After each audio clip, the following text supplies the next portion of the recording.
வணக்கம். என் பேர் விஜய் பிரசாத். என் வயசு 34. என் குடும்பத்தில் நிறைய பிரச்சனை இருந்துச்சு. முக்கியமாக எங்கள் அம்மா அப்பா 2 பேரும் எப்பயும் சண்டை போட்டே இருப்பாங்க. எங்கள் அப்பா குடிச்சிட்டு வருவார். இதெல்லாம் பார்த்து வளர்ந்தனால எனக்கு இதனாலே நான் பாதிக்கப்பட்டு எந்த விஷயத்தையும் நான் கவனம் செலுத்த முடியல. முக்கியமாக என் படிப்பில் என்னால் கவனம் செலுத்த முடியல. என்னால் சரியாக படிக்க முடியல.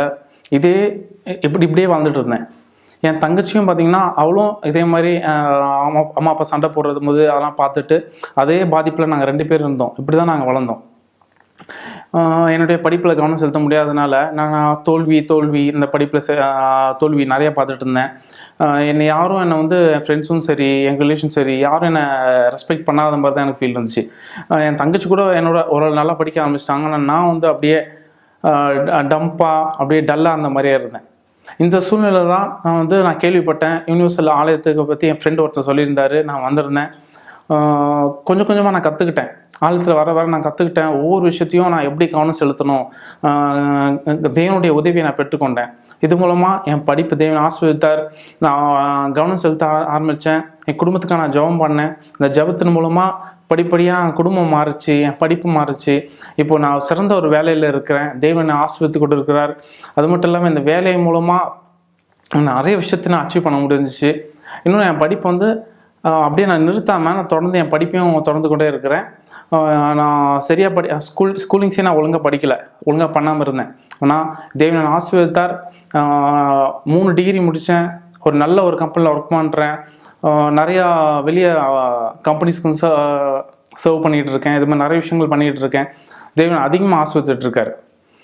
ஸோ கண்டிப்பாக நான் விசுவாசிக்கிறேன். நான் கற்றுக்கிட்ட ஒவ்வொரு விஷயமும் எனக்கு என் லைஃப்பில் உதவியாக இருந்துச்சு. நான் சொன்னது போல் என் படிப்பை தேவன் ஆசீர்வதித்தார். என் லைஃப் முழுசாக மாறுச்சு. அதே போல் என் திருமண வாழ்க்கையும் ஆசீர்வதித்தார். இப்போ 2 அழகான பெண் பிள்ளைகள் கொடுத்துருக்காரு. குடும்பமாக நான் ஆசீர்வாதமாக இருக்கேன்.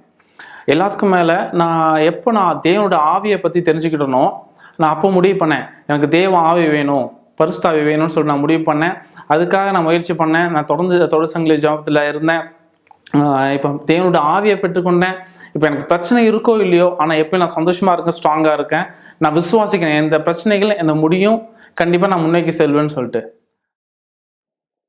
நீங்கள் கேட்ட இந்த முதல் சாட்சி ஒரு வாலிபராய் தன்னுடைய வாழ்க்கையை தோற்கடிக்கப்பட்ட ஒரு மனநிலையில் இருந்த ஒரு வாலிபர் இன்றைக்கு எப்படி ஒரு ஆசீர்வாதமான குடும்ப வாழ்க்கை வாழ்ந்து கொண்டிருக்கிறார்.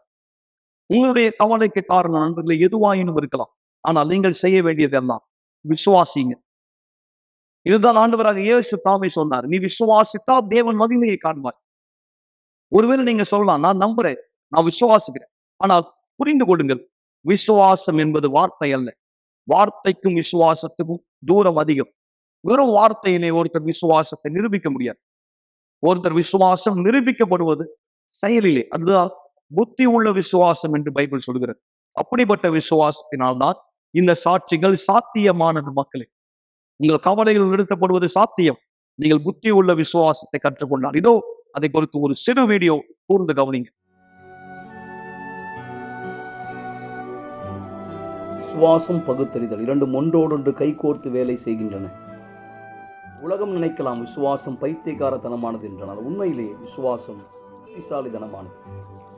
நமக்கு சந்தோஷமாயிருக்க உரிமை உண்டு என்று இது கற்றுக் கொடுக்கிறது. இது பயத்தின் வாழ்க்கையை நாம் புறக்கணிக்கும்படி கற்றுக் கொடுத்து வெற்றியின் வாழ்க்கையை கை கொள்ளும்படி கற்றுக் கொடுக்கிறது. உங்கள் வாழ்க்கையில் எதுவுமே பலன் தராவிட்டால் இதுதான் நேரம். உங்கள் பகுத்தறிதலையும் விசுவாசத்தையும் பயன்படுத்தி உங்களுடைய உள்ளத்தினுடைய விருப்பங்களை எல்லாம் நீங்கள் நிஜமாக்கி கொள்ள வேண்டிய நேரம்.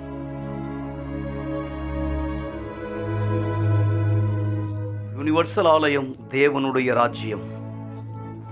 வாழ்க்கைக்கான நடைமுறை விசுவாசத்தை கண்டடையுங்கள். இந்த வீடியோ பார்த்த நீங்கள் விசுவாசம் எப்படி செயல்படுகிறது என்பதை குறித்த ஒரு தெளிவை கண்டிப்பாய் பெற்றிருப்பீர்கள். இதுதான் பைபிளும் சொல்கிறது. எப்படி ஆவி இல்லாத சரீரம் செத்ததோ அதே போல் நான் கிரியை இல்லாத விசுவாசம் செத்து போனது. ஆனால் இந்த விசுவாசம் எல்லோருக்குள்ளும் வைக்கப்பட்டிருக்கிறது பொதுவாக. ஆனால் தேவன் வார்த்தையின் அடிப்படையில் இது தூண்டப்படும் பொழுது அங்கே அற்புதங்கள் சாத்தியமாக. இதோ உங்களுக்கான இன்னொரு சாட்சி. விசுவாசம் நடைமுறைப்படுத்தப்பட்டால் வாழ்க்கையினுடைய பின்னணி, வாழ்க்கையினுடைய நிகழ்கால் எதுவாயினும் சரி, எப்படிப்பட்ட ஒரு வாழ்க்கை நிலை உங்களுடையதா இருந்தாலும் சரி, மீண்டும் சொல்லுகிறேன், எந்த வயதை நீங்க சேர்ந்தவரோ, எப்படிப்பட்ட வாழ்க்கை பின்னணியை சேர்ந்தவரோ, நண்பர்களே, கண்டிப்பாய் உங்கள் வாழ்க்கை மாற எல்லா வாய்ப்பும் உண்டு. விசுவாசத்தினுடைய ரகசியத்தை புரிந்து கொள்ளுங்கள். விசுவாசத்தின் சக்தியை புரிந்து கொள்ளுங்கள். தேவன் வார்த்தையின் அடிப்படையில் அந்த விசுவாசம் நடைமுறைப்படுத்தப்பட்டால் முடியாதவைகள் எதுவும் இல்லை. ஆண்டவர் தாமே அவர் வார்த்தையில சொன்னார், விசுவாசிக்கிறவனுக்கு எல்லாம் கூடும், உங்களாலும் கண்டிப்பாய் இதை செய்ய முடியும். இதோ அற்புதமான இந்த சாட்சி உங்களுக்காக. வணக்கம், என் பேர் வினோத்குமார். எனக்கு வயசு 30 ஆகுது. நான் யூனிவர்சல் ஆலயத்துக்கு வரத்துக்கு முன்னாடி என்னுடைய வாழ்க்கையில் ஒரு முற்றிலும் அழிக்கப்பட்ட நபராகவும் கெட்ட பழக்கத்தில் ஈடுபட்ட ஒரு நபராகவும் இருந்தேன். எனக்கு நல்ல ஞாபகம் இருக்குது, என்னுடைய பள்ளி பருவத்திலிருந்து எனக்கு கெட்ட நண்பரோட சகவாசம் அதிகமாக இருந்தது. அவர்களோடு சேர்ந்து கெட்ட பழக்கத்தில் நான் ஈடுபட ஆரம்பித்தேன்.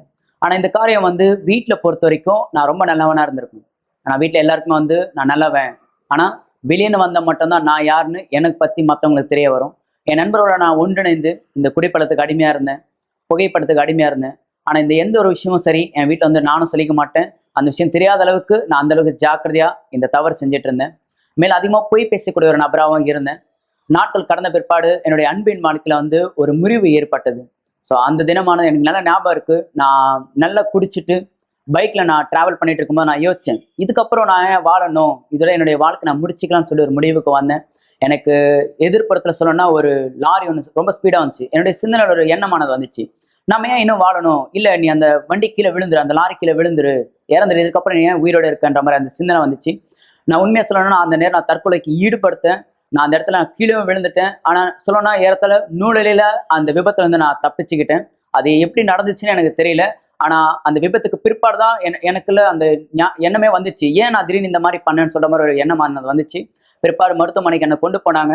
ஆனால் இந்த எல்லா காரியமும் சரி, வீட்லேயும் சரி, என் நண்பர் மத்தியிலையும் நான் சொன்னது என்னன்னா, இது ஒரு விபத்து தான் நடந்துச்சு, ஆனால் இந்த மாதிரி நான் தற்கொலை செஞ்சுக்கிட்டேன்ற ஒரு விஷயத்த நான் யார் கூடவும் நான் பகிர்ந்து கொள்ளலை. பிற்பாடு நாட்கள் கடந்து போக போக போக இரவில் என்னால் சரியாக தூங்காத ஒரு நபராக இருந்தேன். கெட்ட கனவுகள் வரா மாதிரியும், மேலும் என்னால் தூங்க முடியாத ஒரு நபராக இருக்கும்போது நான் என்னுடைய தாயத்தில் போய் சொல்லிட்டு இருப்பேன், என்னால் தூங்க முடியலமான்னு. ஆனால் ஜெபிச்சுட்டு தூங்குன்னு சொல்லுவாங்க தவிர, ஆனால் அவங்களுக்கு பொறுத்த வரைக்கும் நான் ஜெபிச்சுட்டு தூங்கினேன்னுவாங்க. ஆனால் நான் தூங்குறமா நடிச்சுட்டு தான் இருந்தேன் தவிர, நான் உண்மையாக சொல்லணும்னா தூங்கவே இல்லை. நாட்கள் போன பிற்பாடு எனக்கு வாலிபர் குழுவில் இருந்து எனக்கு ஒரு அழைப்பானது கிடைச்சது. அவங்க வந்திருந்தாங்க, இந்த மாதிரி வாங்க, உங்களுக்கான ஒரு மாபெரும் வாய்ப்பு, உங்கள் வாழ்க்கை வாழ்வதற்கு வாலிபர் குழுவிலேருந்து எனக்கான ஒரு அழைப்பானது கிடைச்சிச்சு. நான் அந்த அழைப்பை நான் ஏற்றுக்கொண்டேன். அந்த நேரம் அவர் சொன்ன அந்த வார்த்தை, அந்த ஊழியக்காரர் சொன்ன வார்த்தை எனக்குள்ள, அந்த சிந்தனைக்குள்ளாக அந்த வார்த்தை எனது எண்ணப்பட்டது. அந்த வார்த்தை எனக்குள்ளாக வரும்போது நான் யோசித்தேன், ஓகே நம்ம போய் பார்ப்போமே, என்னதான் நடக்குதுன்னு பார்ப்போம் சொல்கிற மாதிரி எனக்குள்ள அந்த எண்ணம் வந்துச்சு. வாழ்க்கை வாழ்வதற்கே இந்த ஒரு வார்த்தை என்னை முற்றிலும் மாறிடுச்சு. ஓகே நான் போய் பார்க்கலாம்னு சொல்கிற மாதிரி நான் போனேன். அந்த வாலிப குழுவை நான் கலந்து கொண்டேன். அங்கே போதர் எனக்கு எல்லா காரியத்தையும் கற்றுக் கொடுத்தார். நான் விசுவாசம் எப்படி பயன்படுத்த வேண்டும் எனக்கான ஒரு ஆலோசனை கிடைச்சது. அந்த ஆலோசனையில் நான் தொடர்ந்து ஆலயத்திற்கு ஞாயிற்றுக்கிழமையும் புதன்கிழமையும் வெள்ளிக்கிழமையும் நான் தொடர்ந்து போகக்கூடிய ஒரு நபராக இருந்தேன். தேவனுக்கு ரொம்ப நெருக்கமாக போகும்படியாக அநேக காரியங்கள், ஊழியம் செய்யறதிலும் சரி, தேவனுக்கு உண்மைத்தன்மையாக இருக்கிறதிலும், எல்லா காரியத்திலையும் சரி, நான் தேவனுக்கு ரொம்ப நெருக்கமாக போகணும்னு விரும்பினேன். பிற்பாடு நான் போகிற இடத்துல என்னுடைய எல்லா காரியத்தையும் நான் பகிர்ந்து கொண்டேன். நான் இந்த பிரச்சனை நான் கடந்து செல்கிறேன், இதுல இருந்து நான் எப்படி விடுதலை பெறணும்னு. ஏன்னா ஏறத்தாழ அந்த கெட்ட நண்பர்களோட சேர்ந்து ஒரு ரவுடிசம் பண்ற மாதிரி அந்த நண்பரோட சேர்ந்து அந்த காரியத்தை செஞ்சுட்டு இருந்தேன். சில நபர்கள் நான் கொலை செய்யறது கூட தீட்டுற அளவுக்கு என்னுடைய வாழ்க்கை அந்த அளவுக்கு கொண்டு போனேன். சிலர் நான் கொலை செய்யற அளவுக்கு என்னுடைய சிந்தனை எனது தீட்டப்பட்டதா இருந்தது. பிற்பாடு நான் கத்துக்கினேன், இது எல்லாமே தவறு. ஏன்னா அன்னைக்கு அந்த ஆலோசகர் எனக்கு கொடுத்த ஆலோசனையானது என்னன்னா, அந்த ஆலோசகர் அன்னைக்கு எனக்கு கொடுத்த ஆலோசனை என்னவென்றால், இல்ல நீ செய்யறது முற்றிலும் தவறு, இது எதிர்மறையானது, உன்னுடைய வாழ்க்கை நீ வாழ்வதற்காக தான் இருக்கணும்னு சொல்லியிருந்தாரு. அப்போ எனக்குள்ளாகவும் என் சிந்தனைக்குள்ளாக இருந்த அந்த பாரம் எல்லாமே, அந்த சுமை என்னை விட்டு ஏதோ ஒரு காரியம் என்னை விட்டு வெளியே போயிடுச்சுன்ற மாதிரி நான் உணர்ந்தேன். பிற்பாடு ஆலயத்தில் தொடர்ந்து நான் விசுவாசத்துல தொடர்ந்து போயிட்டே இருக்கும்போது தானியேல் உபவாசம் என்ற நிகழ்ச்சி துவங்கியது. அதுல உண்மையாகவே இந்த 21 நாள் என்னை நான் முற்றிலும் கொடுக்க நான் முடிவு பண்ணேன். ஏன்னா பரிசுத்தாவி எந்த அளவுக்கு முக்கியம் என்பதை நான் தெரிஞ்சுக்கிட்டேன். ஏன்னா ரட்சிப்பு அந்த அளவுக்கு நமக்குள்ள இருக்க வேண்டும். இந்த 21 நாளும் நான் தேவனோட ஒரு பொருத்தனை செஞ்சேன். இந்த 21வது நாள் முடிவுக்குள்ளாக நான் உன்னுடைய ஆவி பெற்றுக்கொள்ள வேண்டும் என்று. அதனால என்னுடைய வாழ்க்கை நான் 100% தியாகமா நான் தேவனுக்காக கொடுத்தேன். பிற்பாடு அவருடைய ஆவியை தேட ஆரம்பிச்சேன். அதிகமா ஊழிய பணி செய்யறதிலும் சரி, அதிகமா ஜெபிப்பதிலும், அதிகமா வேத வாக்கியம் படிப்பதிலும் சரி, என்ன நான் முழுவதுமா நான் கொடுத்தேன். 21வது நாள் இரவு எனக்கு நல்லா ஞாபகம் இருக்கு. அந்த நாள் வெள்ளிக்கிழமை இரவு ஜெப கூட்டத்தில் நான் பரிசுத்தாவி பெற்றுக்கொண்ட அந்த அனுபவமானது அந்த நாள், அந்த நேரம், அந்த வார்த்தையினால் சொல்ல கூட முடியாத அளவுக்கு அந்த அளவுக்கு சந்தோஷமா இருந்தது. அந்த நாள் என்னுடைய வாழ்க்கையில இருக்கிறது சிறந்த நாள் இது ஒண்ணுதான். ஏறத்தாழ எனக்கு ஒரு பிறந்த நாள் வர நாளா இருந்தாலும் சரி, ஒரு நல்ல காரியம் வீட்டுல நடந்தாலும் எந்த அளவுக்கு சந்தோஷப்படுறாங்களோ அதோட இந்த காரியத்தினால ஈடுகட்டு சொல்லவும் முடியாது. ஏன்னா அது அந்த அளவுக்கு எனக்குள்ளாக ஒரு காரியமா இருந்தது. மேலும் என்னுடைய விசுவாசத்தில் நான் எப்படி இருக்கணும் அதே பிரகாரம் என்னுடைய விசுவாசம் பிரகாரம் தேவன் என்னை ஆசீர்வதித்திருக்கிறார். என்னுடைய திருமண வாழ்க்கை பீடத்தின் மீதாக ஆசீர்வாதமா இருக்கிறது. இப்ப சொன்னா என்னுடைய முழு வாழ்க்கையும் சந்தோஷமாவும் இருக்கு, திருமண வாழ்க்கையும் ஆசீர்வாதமா இருக்கு. முழு குடும்பத்தோடும் சந்தோஷமும் தேவனுக்காய் ஊழியம் செய்கிற நபராய் நாங்கள் இருந்திருக்கிறோம். எல்லாவற்றுக்கும் தேவனுக்கு நன்றி. இன்று பரிசுத்தவான்ல நிரப்பப்பட்ட ஒரு நபராகவும் தேவனுடைய மனுஷனாகவும் தேவனுடைய பிள்ளையாகவும் நான் இருக்கிறேன். மீண்டும் நான் உங்களை நிகழ்ச்சியிலே வரவேற்கிறேன். நண்பர்களே, ஒவ்வொரு வெள்ளிக்கிழமை யூனிவர்சல் ஆலயத்திலே ஆவிக்குரிய கிரியைகளுக்கு எதிரான விடுதலையின் ஜெபம் நடைபெறுகிறது. இன்றைக்கு வியாழன் குடும்ப திருமண ஆசீர்வாதத்துக்கான கூட்டம் நடந்தது. தம்பதியர்கள் திருமணத்துக்காக தயார்படுத்துகிறவர்கள், இளம் வாலிபர், இளம் பெண்கள், அவருக்கான ஆலோசனை கூட்டம் இன்று நடந்தது. ஆனால் வெள்ளிக்கிழமையிலே நீங்க யார் ஆவிக்குரிய ஒரு பாதிப்பு எனக்கு இருப்பதாய் நான் உணர்கிறேன் என்று சொன்னாலும் சரி, அல்லது என்னால பார்க்க முடிகிறது என்று சொன்னாலும் சரி, இல்லை என்னால் அதிலிருந்து வெளியே வர முடியவில்லை என்று சொன்னாலும் சரி, வெள்ளிக்கிழமை ஜெபம் விசேஷமாய் உங்களுக்காக. ஆவிக்குரிய பாதிப்பினுடைய அடையாளங்கள் அநேகம். ஆனால் அதில் குறிப்பிட்ட பரவலான பொதுவான சில அறிகுறிகள், அடையாளங்கள் உண்டு. இந்த அடையாளங்களில் சிலது அல்லது ஒன்று கூட உங்களுக்கோ குடும்பத்தை சேர்ந்தவருக்கோ உங்களுக்கு தெரிந்தவர்களுக்கோ இருந்தால் புரிந்து கொள்ளுங்கள். இது நேரமோ அல்லது தலைவிதியோ அல்ல, இது கெட்ட நேரம் அல்ல, இது ஒரு ஆவிக்குரிய தாக்கம். நிச்சயமாய் நீங்கள் சுத்திகரிக்கப்பட முடியும், விடுதலையாக்கப்பட முடியும். நீங்கள் விடுதலையான பிற்பாடு அந்த நிலைமை கண்டிப்பாய் மாறும். எந்த அறிக்கை இருப்பதாய் சொல்லப்பட்டதோ, நீங்க விடுதலை பெற்ற பிற்பாடு அதே அறிக்கை, அந்த பாதிப்பு உங்களுக்கு இல்லை என்பதாய் மாற முடியும். எந்த இடத்துல உங்களால தூங்க முடியாம இருந்ததோ, அந்த விடுதலை கிடைத்த பிற்பாடு உங்களால் நன்றாய் உணர முடியும். எந்த கெட்ட பழக்கத்தை உங்களால் நிறுத்த முடியாது இருந்ததோ, நீங்கள் விடுதலை பெற்ற பிற்பாடு உங்களால் நிறுத்த முடியும். இதுதான் ஆவிக்குரிய தாக்கத்தினுடைய விடுதலையினால் நடைபெறுகிற அல்லது வருகிற நன்மைகள். புரிந்து கொள்ளுங்கள். எனவே இது என்னுடைய போன ஜென்மத்தினுடைய விளைவோ அல்லது என் கெட்ட நேரத்தின் பாதிப்போ என்று உங்களை சமாதானப்படுத்திக் கொண்டோ அல்லது உங்களை அதற்கு அடிமைப்படுத்தி கொண்டோ விட்டு கொடுத்து விடாதீர்கள். மக்கள், விட்டு கொடுத்து விடாதீர்கள். பிரச்சனைகளுக்கு உங்களை விட்டு கொடுத்து விடாதீர்கள். இந்த சூழ்நிலை மாற தீர்மானம் எடுங்கள். விசுவாசத்தின் சக்தி ஆண்டவருடைய வார்த்தையின் மூலமாய் உங்களை விடுவிக்க முடியும். இதோ அற்புதமான சாட்சியை கூர்ந்து கவனிகள். தொடர்ந்து நிகழ்ச்சியில இணைந்திருக்கலாம். உங்களால் தூங்க முடியவில்லை, ஆனால் அலாரம் ஆஃப் ஆகி விடுகிறது. பிற்பாடு மிக அலுவலான வேலையை செய்ய நீங்கள் தூங்குகிறீர்கள். ஏராளமான காஃபி, எனர்ஜி ட்ரிங்கை உட்கொண்டு அந்த நாளை நீங்கள் கடந்து செல்கிறீர்கள். இழந்தவராய் இப்படியாவது அவங்க வாழ்க்கை சென்ற வருடம் முழுவதும் இருந்தது. நாளை உறங்க முடியவில்லை என்பது சாதாரணமான ஒரு விஷயம் அல்ல. இது மாத்திரம் நீங்கள் சந்திக்கிற பிரச்சனைகள் அல்ல. வீட்டில் நீங்கள் பார்க்கிற அந்த நிழல்களை பற்றி என்ன சொல்வது? அப்படி அதிலிருந்து நீங்கள் விடுபட போகிறீர்கள். மீண்டும் நேற்று ராத்திரி உடலில் அழுத்தத்தை உணர்ந்தீர்கள், இருக்கப்படுவதை போல உணர்ந்தீர்கள். தூக்கத்திலே முரமானதை போல உங்களால் அசையவோ அல்லது கத்தவோ கூட முடியவில்லை. உங்கள் உயிரே கூட போகக்கூடிய அளவிற்கு காலை வேலை வருகிறது, மீண்டும் அலாரம் ஆஃப் ஆகிறது. நீங்கள் பரபரப்பான அலுவலை மீண்டும் துவங்குகிறீர்கள். இது பேசுவதற்கு மிக கடினமான ஒரு சூழ்நிலை. இந்த வழக்கமான தொடர்கதை விட்டு வெளியே வர வழி உண்டா? டிவி தானாகவே ஆஃப் ஆகி விடுகிறது. வீட்டில் தனியே இருந்தாலும் கூட யாரோ ஒருத்தர் உங்கள் பொருளை மாற்றி மாற்றி வைக்கிறார்கள். நீங்கள் ஆவிக்குரிய தாக்குதலுக்கு பாதிக்கப்பட்டிருக்கிறீர்கள். இது 5வது தடவை இந்த மாதம் பதற்றத்திற்கான மாத்திரை வாங்க நீங்கள் மருந்து கடைக்கு சென்றது. இந்த மாதத்திலே அதிர்ச்சி தாக்குதலில் இருந்து உங்களை காத்துக் கொள்ளும்படி இறந்து போன குடும்பம் ஒருத்தர் உங்களோடு பேசுவதை போன்ற குரல்களை கேட்கலாம். இது இனி உங்கள் வாழ்க்கையாய் ஒருபோதும் இருக்கக்கூடாது. ஒவ்வொரு வெள்ளிக்கிழமையும் எங்களோடு இணையுங்கள். இந்த தொடர் சங்கிலியில் ஆவிக்குரிய அழுத்தத்திலிருந்து விடுபட 282 அண்ணா சாலை, சென்னையில்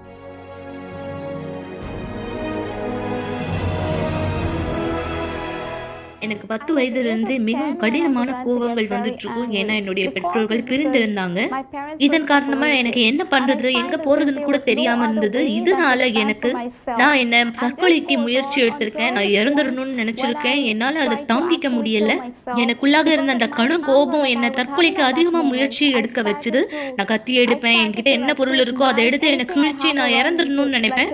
இந்த பிரச்சனையில இருந்து விடுபடணும்னா இந்த உலகத்துல இருக்கக்கூடாது. அதுக்கு தற்கொலை மட்டும்தான் ஒரே வழியா இருக்கு. அதனால நான் மறிச்சிடணும். நான் இந்த இடத்துல இருந்து போயிட்டா பிரச்சனை நின்றுடும்னு நினைச்சேன்.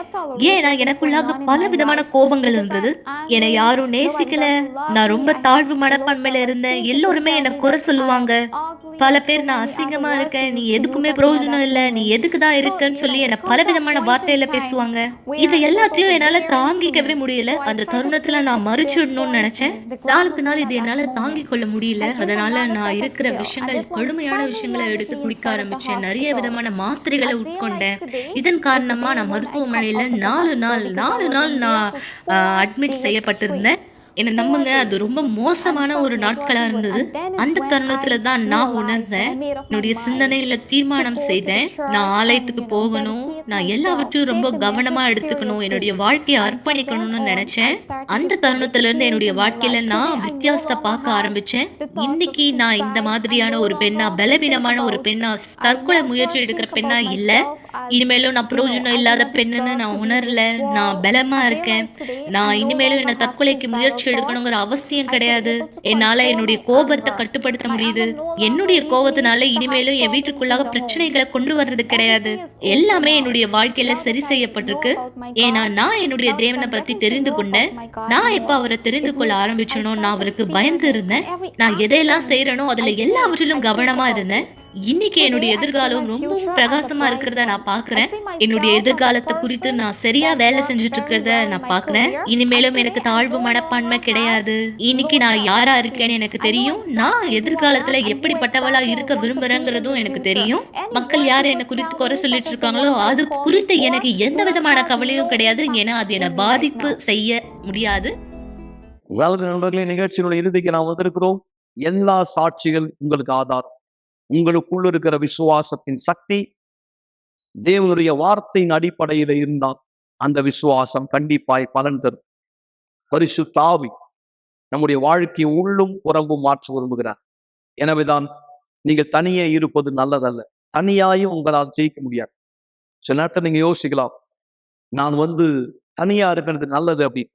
எனக்கு எந்த ஒரு யாருடைய உதவி எனக்கு தேவையில்லை. ஏன்னா எல்லாருமே எனக்கு நம்பிக்கை துரோகம் தான் செய்யறாங்க. நான் பல முறையில ஏமாற்றம் அடைந்தேன். ஒருவேளை மனுஷ ரீதியாய் சில பாதிப்புகளும் நடந்திருக்கிறவனால் ஒருபோதும் தேவன் உங்களை கைவிடுகிறவர் அல்ல. அவருக்கு அனுமதி கொடுங்கள். உங்க வாழ்க்கைக்குள் பிரவேசிக்க அனுமதி கொடுங்க. உங்களுக்குள் அவர் என்ன மாற்றம் ஏற்படுத்த முடியும் என்று பாருங்க. நான் வெறும் ஒரு வார்த்தையால் இதை சொல்லவில்லை மக்களே, உங்களுக்கு சாட்சியாக நிரூபிக்க போகிறேன். அவருக்கு நீங்கள் உங்களுக்குள் அனுமதி கொடுத்தால் அவர் உங்களுக்குள் வரும்போது என்ன நடைபெற முடியும்? எப்பேற்பட்ட வாழ்க்கை பின்னணியை சேர்ந்த மக்களும் புத்தம்புது வாழ்க்கையை பெறுவது சாத்தியம். வாழ்க்கை மாற முடியுமா என்று நீங்கள் கேட்டால் உங்கள் வாழ்க்கை கண்டிப்பாய் மாற முடியும். உங்கள் கவலைகள் கண்டிப்பாய் நிறுத்தப்பட முடியும். இந்த சாட்சி விசேஷமாய் உங்களுக்காய் இதனை தொடர்ந்து நாம் ஜெபத்திலே ஒன்றிணையலாம். சண்டைகள், போலீஸ் ஸ்டேஷனுக்கு போறது, ஒரு மாதத்துல 10 கிலோ எடையானது குறைஞ்சு, எதெல்லாம் 13 வருஷம் நடக்கலையோ 13 வருட திருமணம் 3 மாதத்துல எல்லாமே முடிஞ்சது.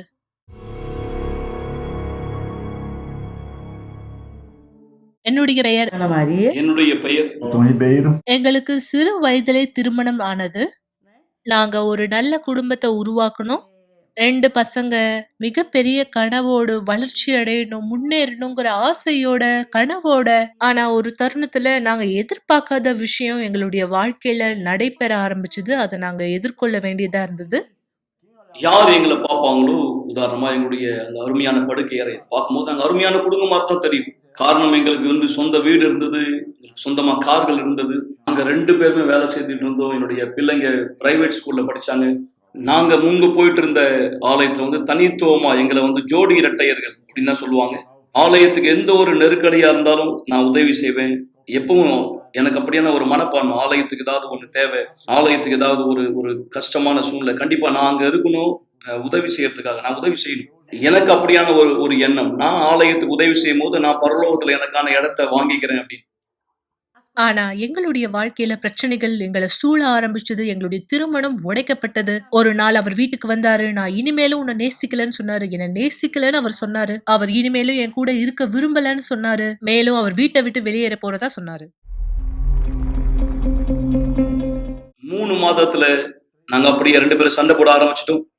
ஒரு பெண் என் வாழ்க்கையில நுழைந்தால் நான் அவளோட உறவுல ஈடுபட ஆரம்பிச்சேன். அந்த அளவுக்கு நான் தொலைஞ்சு போன நான் மாறிட்டேன். என் வீட்டை விட்டு வெளியே வந்துட்டேன். என் பசங்களையும் என் குடும்பத்தையும் நான் சுத்தமா மறந்துட்டேன்.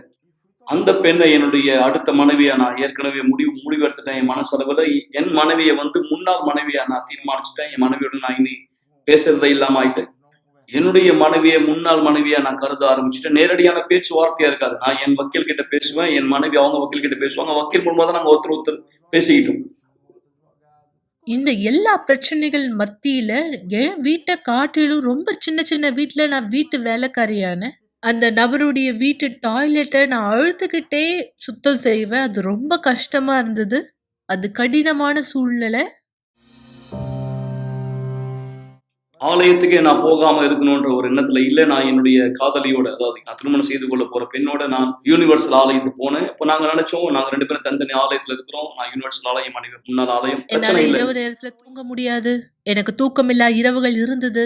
இன்னும் சொல்ல போனா நான் 10 கிலோ எடைய கூட குறைஞ்சேன். அது ரொம்ப மோசமானதா இருந்தது.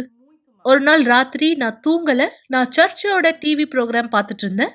நான் அன்பின் சிகிச்சை கூட்டத்தின் மீட்டிங்கை பார்த்துட்டு இருந்தேன். அது எனக்கு ரொம்ப பிடிச்சமான கூட்டம். ஒரு தருணத்துல கூட்டத்துக்கு வந்தவங்களை கூப்பிடுறதுக்கான தருணமானது அந்த இடத்துல இருந்தது. அந்த டிவி ப்ரோக்ராம்ல யார் அதுல கடந்து போறத நான் பார்த்தேன்னா இந்த தம்பதிகளை தான். எனக்கு அது ரொம்பவும் எதிர்ப்பை உருவாக்குச்சு. எனக்குள்ள மாபெரும் எதிர்ப்பு உருவாச்சு.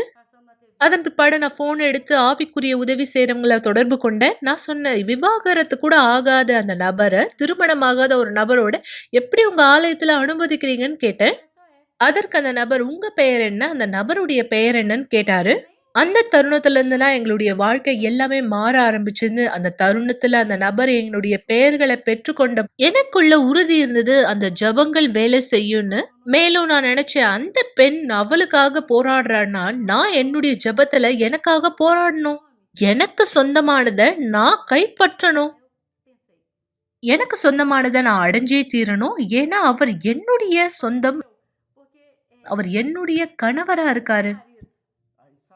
விவாகரத்துக்கான எல்லா டாக்குமெண்ட்டும் வந்தது. உண்மையாவே ரொம்ப கடினமான ஒரு முறையா இருந்தது. ஏன் அப்படின்னு பார்க்கும்போது இது கோர்ட்டு சம்பந்தமான விஷயம். ஏன்னா இது குடும்பம் சம்பந்தமான விஷயம். அது ரொம்ப உண்மையா கடினமா இருந்தது. பேப்பர் என் கையில வந்த உடனே நான் அதை சின்னதா ஆக்கிக்கிட்டேன். ஏன்னா நான் அந்த பேப்பரை எல்லா இடத்தையும் என் கையில எடுத்துட்டு போவேன். மக்கள் யாராவது கேட்டா நான் சொல்லுவேன், இல்ல நாங்க பிரிஞ்சிட்டோம், எனக்கு விவாகரத்து ஆயிடுச்சு.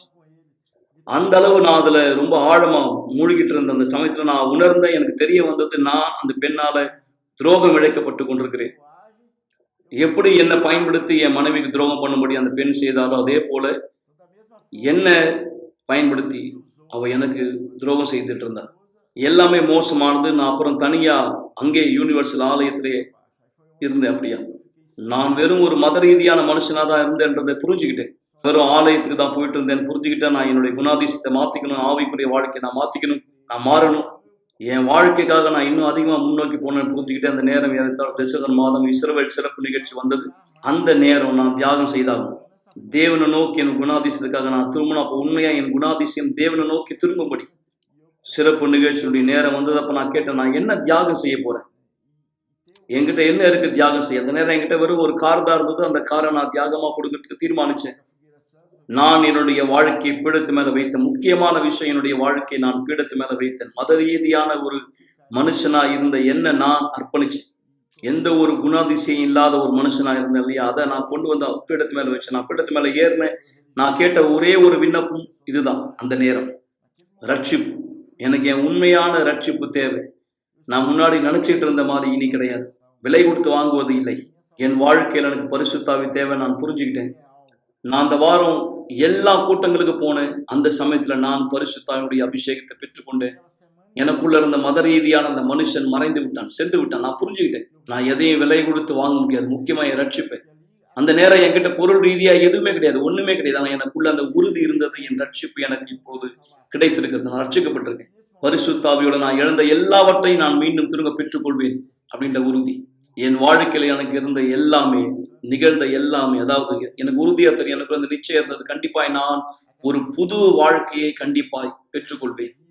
எப்படி நான் பெற போறேன் எனக்கு தெரியாது, ஆனா எனக்குள்ள கண்டிப்பா தெரியும், நான் நிச்சயமா அதை பெற்றிருப்பேன், அடைவேன். அந்த நேரம் அன்பின் சிகிச்சையின் கூட்டம் வந்தது. நான் எல்லா கூட்டத்துக்கும் தொடர்ந்து போவேன். நான் சந்தோஷமா இருந்தேன். நான் பாஸ்டர் கிட்ட பேச விரும்பினா, நான் இப்போ ஒழுங்காயிட்டேன், நான் இப்போ சரியாயிட்டேன்னு சொல்லி நான் பரிசுத்த ஆவியினுடைய அபிஷேகத்தை பெற்றுக்கொண்டேன். இப்போ ஒரே ஒரு காரியம் தான் இருக்கு நான் சரிப்படுத்தும்படி, மனைவியை மன்னிப்பது. அப்போ நான் என் மனைவி கிட்ட மன்னிப்பு கேட்கணும் அப்படின்னு எனக்கு சொல்லப்பட்டது. முற்றிலுமாய் நான் மன்னிக்கப்படும்படியாக நான் என்னுடைய மனைவி அன்பின் சிகிச்சை கூட்டத்துக்கு வரவேற்றேன். அதுக்கப்புறம் நான் போய் பாஸ்டர் கிட்ட பேசணும். எப்படி நான் சொல்றது, என் மனைவி கிட்ட நான் பேசுறது கூட இல்லை இனிமேல்.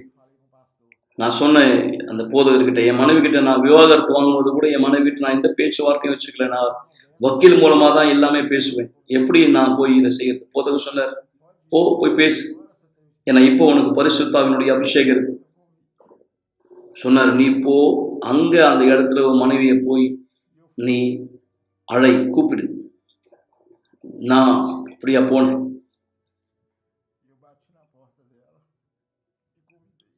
நான் கதவை தட்டி என் மனைவியை வரவேற்றேன். என் மனைவி ஏற்றுக்கொண்டாங்க. அன்னையில இருந்து நான் அவரோட கூட்டத்துக்கு போயிருந்தேன். தேவன் எங்கள் வாழ்க்கையை முற்றிலுமா புதுப்பிச்சிருக்காரு. எனக்கும் பரிசுத்த ஆவியானவர் கூட அனுபவம் ஏற்பட்டிருக்கு. பல தருணத்துல நான் பரிசுத்த ஆவியானவரை குறித்து கேட்டிருக்கேன். அவர் நமக்கு வெளிப்புறத்திலேயே இருக்காரு. ஆனா நம்ம அவரோட உறவு ஏற்படுத்தும் பொழுதுதான் அவர் நமக்குள்ளாக வருவாரு.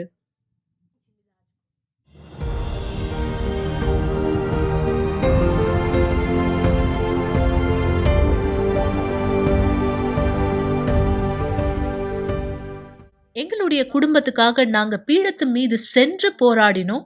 எங்களுடைய முழு பலத்தோடு தேவன் எங்களுக்காக வச்சிருந்த ஆசீர்வாதத்துக்காக, அதாவது திருமண ஆசீர்வாதத்துக்காக நாங்க போராடினோம். அதே மாதிரி இப்போ விவாகரத்தை கேன்சல் பண்ணி, ஆனால் அது எல்லாமே அதே நீதிபதி முன்னிலையில தான் நம்ம செஞ்சாகணும்.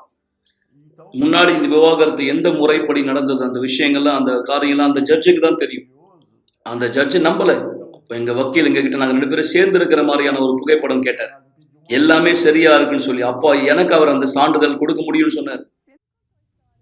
அவர் என்னை தேடி வந்தாரு, என்கிட்ட சொன்னாரு, நாங்க பீடத்து மேல ஏறினோம், நாங்க ஒருத்தருக்கு ஒருத்தர் புரிஞ்சுக்கிட்டோம், ஆலோசனை பெற்றுக்கொண்டோம், இப்போ நாங்க திரும்பவும் திருமணம் செஞ்சுக்க விரும்புறோம். ஆமா, திரும்பவும் திருமணம் செஞ்சுக்க விரும்புறோம்னு சொன்னாங்க. ஏன்னா அவங்க திரும்பவும் திருமணம் செஞ்சுக்கணும்னா அவங்க நீதிபதி கிட்ட இருந்து அனுமதியை பெற்றிருக்கணும். நான் அவங்க கிட்ட சொல்லியிருந்தேன், விவாகரத்துக்கு வசூலிப்பேன், ஆனா திருமணத்துக்கு வசூலிக்க மாட்டேன். அவங்களுடைய திருமணத்துல ஒரு பகுதியா இருக்க விரும்பினேன்.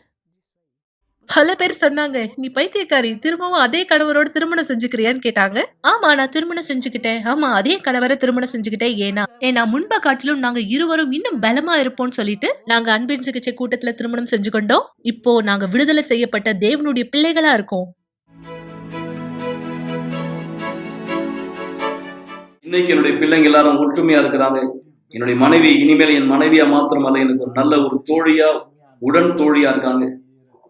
என்னுடைய பெயர் ஆனா மரியா. நான் 2 தடவை அதே கணவரோட திருமணம் செஞ்சு கொண்டேன். ஆனா இப்ப அவர் வித்தியாசமான கணவரா இருக்காரு. இன்னைக்கு மேரி ஒரு அர்ப்பணிக்கப்பட்ட மனைவியா இருக்காங்க. லாயர் அந்த சான்றிதழ்ல என்ன எழுதினாரோ சர்டிபிகேட்ல முற்றிலும் வித்தியாசமான ஒரு பெண்ணா இன்னைக்கு ஒரு அருமையான தாயா என் பிள்ளைங்களுக்கு இருக்காங்க. ஒரு மிக சரியான மனைவியா இன்னைக்கு இருக்கிறாங்க. முற்றிலும் மாற்றம் அடைந்த ஒரு மனைவியாக. நான் உன்னை நேசிக்கிறேன். நானும் உங்களை நேசிக்கிறேன். ஒரு கிளாஸ் தண்ணீரை ஆயத்தப்படுத்திக் கொள்ளுங்கள் அல்லது தொலைக்காட்சிக்கு அருகாமையிலே வாருங்கள். இந்த நேரம் உங்களுக்கான ஒரு சிறப்பு ஜெபத்தை நாம் செய்ய போகிறோம். ஆண்டவராக இயேசுவை, இந்த நிகழ்ச்சியிலே இந்த 4 நாட்களும் எங்களோடு யாரெல்லாம் இணைந்திருந்தார்களோ கவலைப்படுவதை நிறுத்துங்கள். நிகழ்ச்சியிலே இந்த இரவு எங்களோடு உங்களுடைய உதவிக்காய் காத்திருக்கிற மக்கள், அவர்களுக்குள் நீர் ஒரு பெரிய சக்தியை வைத்திருக்கிறீர் என்று புரிந்து கொள்ளும்படி நான் ஜெபிக்கிறேன் தேவன். ஒருவேளை பலர் தன்னுடைய சூழ்நிலையினால் தன்னை அதிலிருந்து மீள முடியாத ஒருவராய் கருதலாம். அவர்களுக்கு ஏற்பட்ட சில தோல்விகள், சில ஏமாற்றங்கள், தன் வாழ்க்கைக்கு எந்த ஒரு நன்மையுமே இனி இல்லை என்ற மனநிலையில் அவரை தள்ளி இருக்கலாம். ஆனால் இவருக்குள் இருக்கிற விசுவாசத்தின் சக்தி உன் வார்த்தையின் அடிப்படையிலே எப்படி வாழ்க்கையை சாத்தியமானதாய் மாற்ற முடியும், அல்லது சாதனையாய் மாற்ற முடியும், வெற்றிகரமாய் மாற்ற முடியும், பிரயோஜனமான ஒன்றாய் மாற்ற முடியும் என்பதை இவருக்கு உணர்த்தும். இந்த தண்ணீரின் வருகுதலின் மூலம் இதுவரை இவருக்குள் இருந்த எதிர்மறையான எண்ணங்கள் நீங்க கடவுள், குழப்பமான எண்ணங்கள் நீங்க கடவுள், பயமான எண்ணங்கள் விலக கடவுள். எந்த வயதை சேர்ந்தவர் இந்த ஜபத்தை கேட்கிறாரோ, எந்த பகுதியை சேர்ந்தவர், எந்த பின்னணியை சேர்ந்தவர், எந்த சூழலை சேர்ந்தவர், கவலையினர் உம்மால் உதவி செய்ய முடியும் என்ற அந்த நம்பிக்கை மாத்திரம் இவருக்குள் பிறக்கட்டும். தண்ணீரின் மூலம், இந்த பருகுதலின் மூலமாய் எல்லா விதமான குழப்பங்களை விலக கடவுள். இந்த வீட்டுக்குள் சமாதானம் வரட்டும், இந்த திருமணத்துக்குள் ஒற்றுமை வரட்டும், இந்த வீட்டுக்குள் சந்தோஷம் வரட்டும். உன் சக்தி அதை இந்த வாழ்க்கைக்குள் செய்வதாய் தண்ணீரை ஆசிர்வதிக்கிறேன். ஜெபத்தை கேட்கிற ஒவ்வொருவரை ஆசிர்வதிக்கிறேன் ஆண்டவர், அது இயேசுவின் பெயராவே ஆமென். ஆசீர்வாதமான தண்ணீரை பருகுங்கள். சமாதானம் உங்கள் வீட்டுக்குள் இருக்கிறது. உங்களுக்குள்ள இருக்கிற விசுவாச சக்தியை தேவன் வார்த்தையின் மீது வையுங்கள். வாழ்க்கை கண்டிப்பாய் மாற முடியும். நாளை இரவு மீண்டும் உங்களை சந்திக்கும் வரை சென்று வார்.